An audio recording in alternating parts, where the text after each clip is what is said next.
Kita informasi di Tanjung Pinang, Saudara. Dinas Kesehatan Kota Tanjung Pinang mencatat terjadi sebanyak 137 kasus DBD pada semester pertama tahun 2022. Jumlah ini jauh menurun jika dibandingkan dengan periode yang sama pada tahun 2021 lalu dengan kasus DBD sebanyak 176 kasus. Penyakit demam berdarah denggi masih menjadi ancaman bagi kesehatan masyarakat Tanjung Pinang, terutama saat musim hujan yang dapat memicu peningkatan kasus yang bersumber dari nyamuk Aedes aegypti. Menjadi daerah endemis DBD, warga yang tinggal di Tanjung Pinang diminta agar lebih waspada saat mengetahui suatu kasus yang sedang berkembang di tengah masyarakat.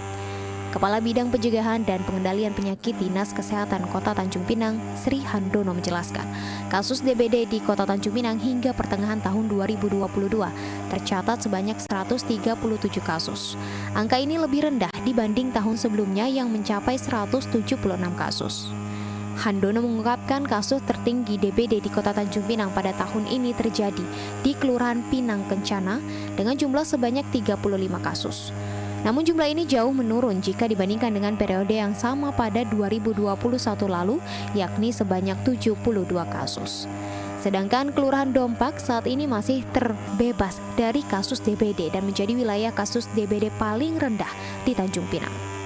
Kendati masih ada daerah yang masih nol kasus DBD, Handono mengingatkan bahwa Tanjung Pinang merupakan daerah endemis DBD. Apalagi saat musim hujan sangat berpotensi terjadi genangan air di sekitar rumah, sehingga dapat meningkatkan kasus DBD. Sebenarnya sudah lebih rendah dibandingkan tahun 2021. Pada bulan ini saja kita ada kasus 24, padahal bulan yang sama tahun lalu ada 41. Tengah tahun lalu itu kita 176, tahun ini baru 137. Jumlah kasus tertinggi berada di Kelurahan Pinang Kencana, sementara yang terendah ada di Dompak, masih 0 kasus. Bukan berarti kita semua bebas. Ingat, Kota Tanjung Pinang masih dalam daerah endemis demam berdarah. Perlu kita waspadai, pada musim penghujan ini juga berpotensi terjadinya genangan-genangan yang bisa meningkatkan kasus demam berdarah. Apalagi kalau kita tidak waspada terhadap lingkungan kita sendiri. Nyamuk itu mudah berkembang biak pada musim penghujan karena media yang ada di luar rumah yang tidak kita pantau menjadi. Selanjutnya, Handono menerangkan hingga pertengahan tahun 2022 ini belum ada pasien DBD yang meninggal dunia. Sedangkan sepanjang tahun 2021 lalu terdapat 3 kasus DBD yang menyebabkan pasien meninggal dunia.